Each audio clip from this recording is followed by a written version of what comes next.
All right, guys, so today on the channel, we're going to talk about winter hot tents, teepee style and dome style. Which one is the right one for you? This is something which is absolutely essential for winter backcountry camping, because without a wood stove, which I think is not the right name for it, because I almost never use mine to cook on. I use it to boil water, but not so much to cook on. Your wood stove is your tent heater. You need one of those for long term. So let's talk about the differences between these two styles of tent.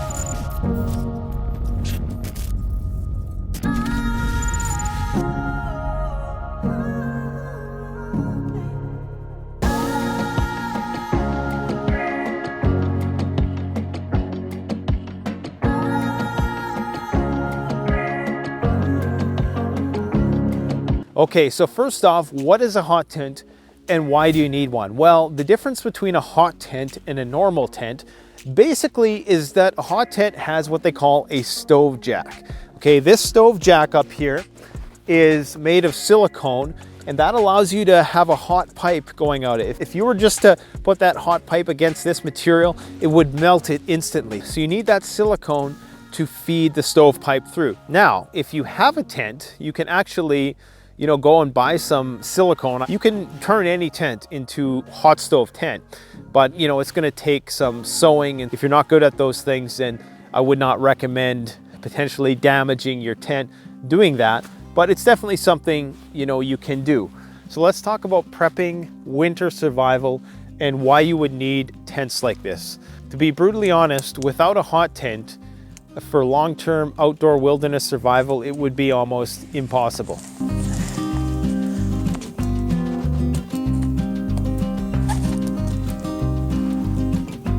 You can sit in one of these four-season tents that don't have stove jacks, that don't use wood stoves, and you could just huddle up in your sleeping bag, but that's no way to live. And you certainly aren't going to be able to do that for extended periods of time. If you're climbing up a mountain, alpine, mountaineering type stuff, sure, they don't bring wood stoves on those expeditions, at least not beyond the base camp. They call it a wood stove because you can cook on it, but its primary function, above all else, 90% of the time you're going to be using it to avoid freezing to death.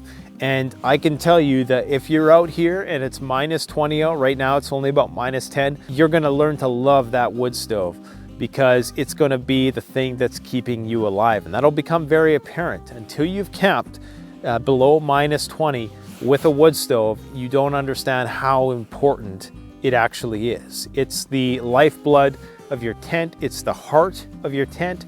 When that fire goes out and that hot air starts escaping your body, and you start having to go thermogenic and you start burning up all your calories, just to keep warm, it's going to become very apparent at how important a wood stove is for your survival. So in terms of bugging out, for a bug out situation in the winter time in Canada, it's something that people should have, I would say. Depends on, whether or not you have a backup property. Do you have a fireplace? A lot of people have wood stoves in their homes. That would be an ideal situation, especially if you were surrounded by a wooded area where you had unlimited access to wood. Now, there's a variety of different hot tents you can get. You can get ones made of canvas. You can get ones that have more of an A-frame, lean-to style. You can get, of course, the teepee style tent, and you can get the dome style tents. The teepee tent is held up by one pole. This dome tent is held up by 5 very long poles. Okay, it's a much more complicated design.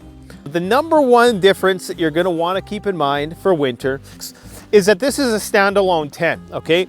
Meaning that I don't want to lift it up right now because I got a wood stove I'm breaking in there, but I can pick this whole thing up and move it if I want to. It's not staked in.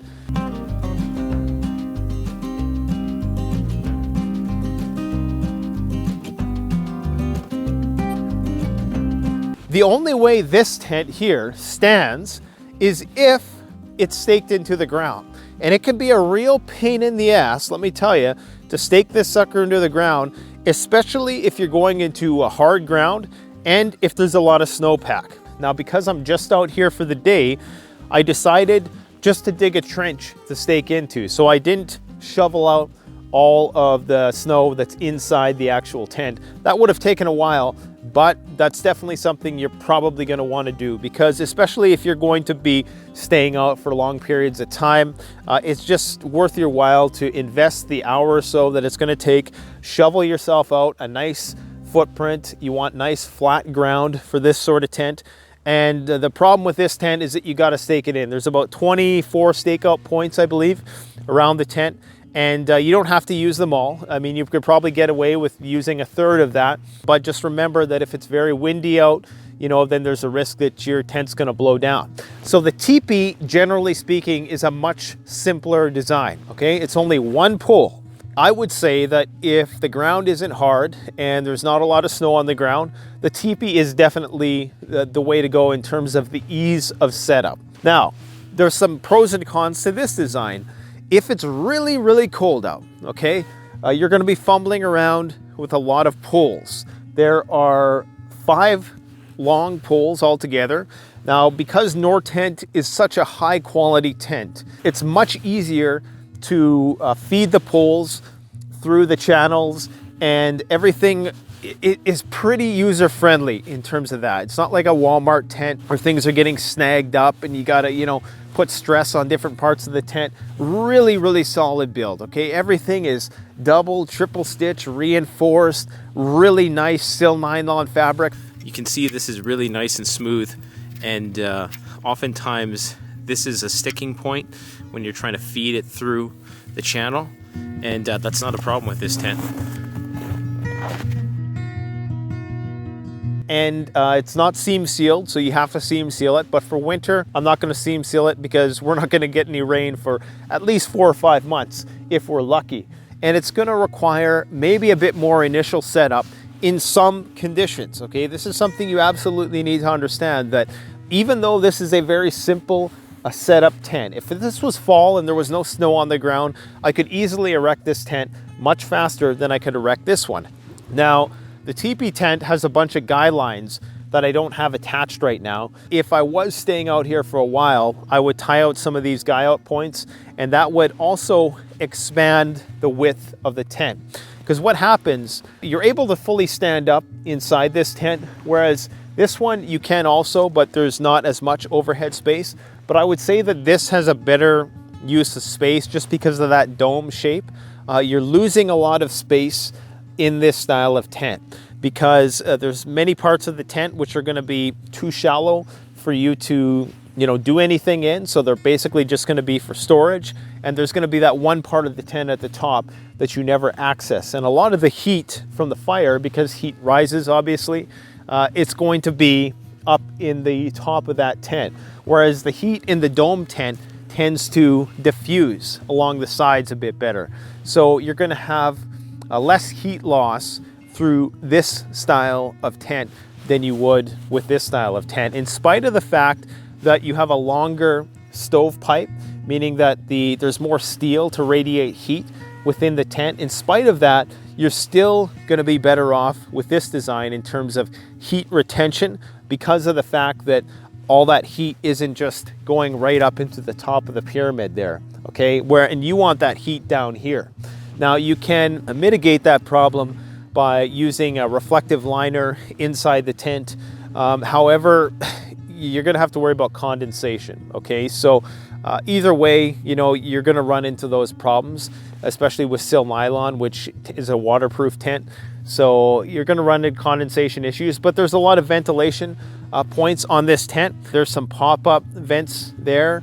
This one has what they call kickstand vents or prop vents. How those work is basically just pop that up there, this thing here sticks there, and so that's going to allow some airflow.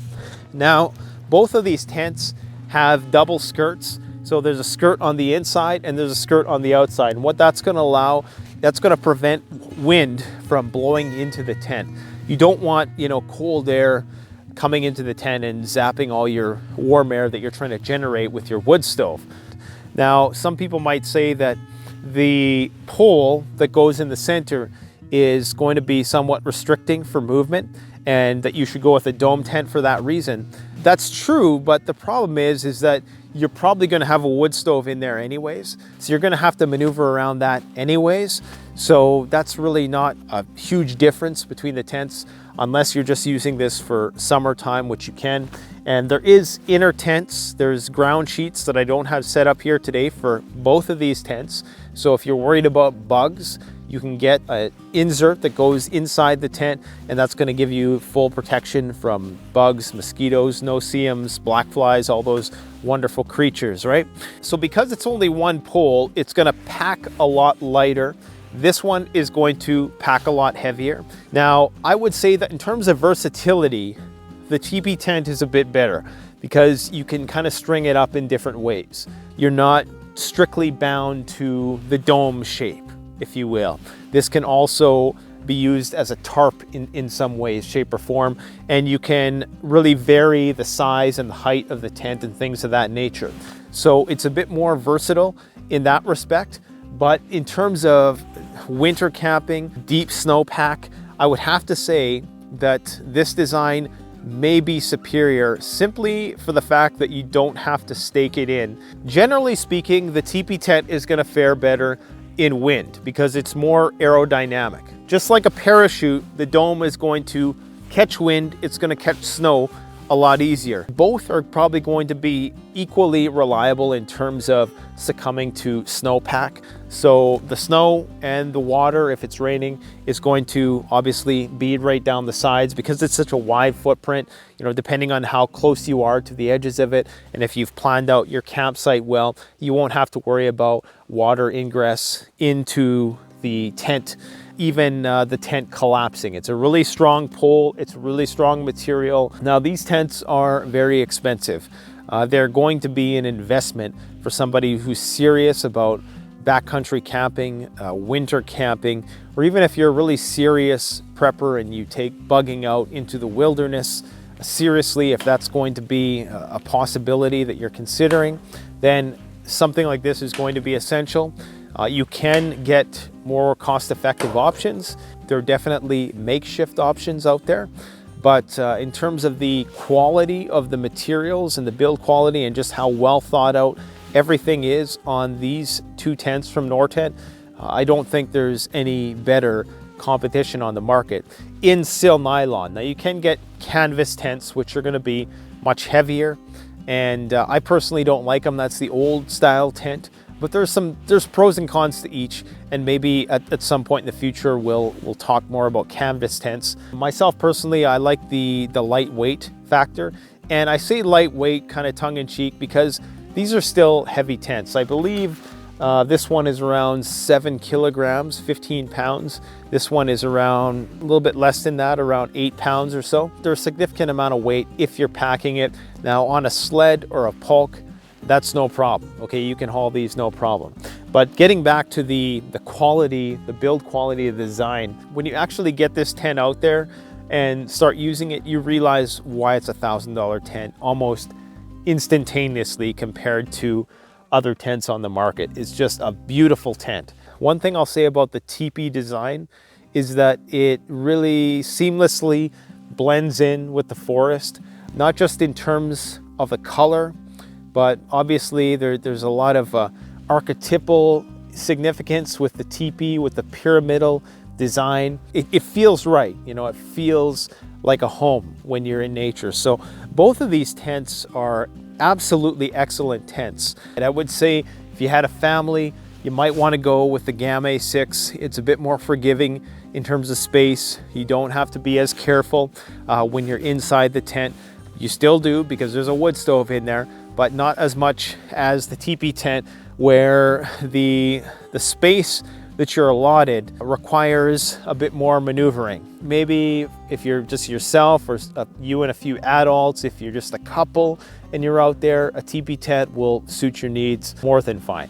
But if you have kids, I think a dome tent would just be a safer bet. It's gonna provide you with more comfort. All right guys, so I hope you found this video useful today. Wish you all the best in 2021.